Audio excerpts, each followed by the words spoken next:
Can I add a compressor to my mix bus before mastering? Yes, you can. Now, I would never send a track back and request that someone take their mix bus compressor off unless it is heavily compressed. Now, there's a difference between light mix bus, like a G bus compressor, gluing that mix together.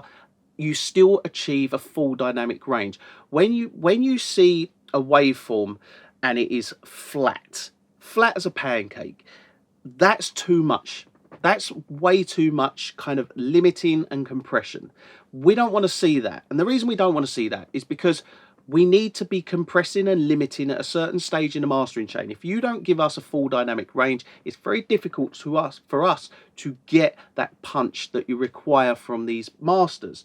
Now, I always request that you take everything off the mix bus, and that just alleviates the issues that you may have where someone leaves limiting on. It's just a request to just kind of remove everything. We'll take care of everything when it comes to the actual compression and the mastering and anything that goes across the entirety of the song.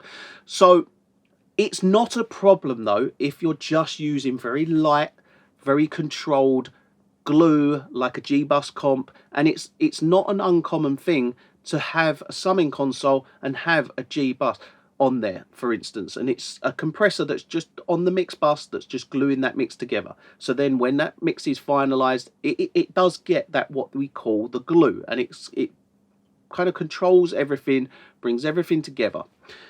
There's no issue with that, and you can leave that on, but like I say, it's just a case of don't be too heavy with it.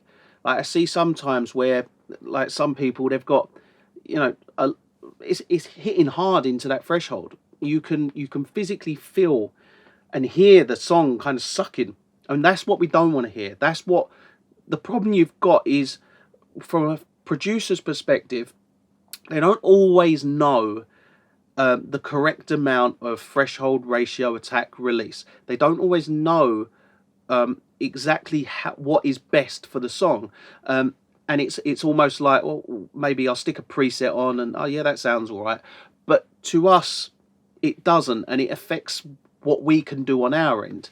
So it's kind of, if you don't know what you're doing with a mix bus processor or a mix bus compressor, maybe don't put it on.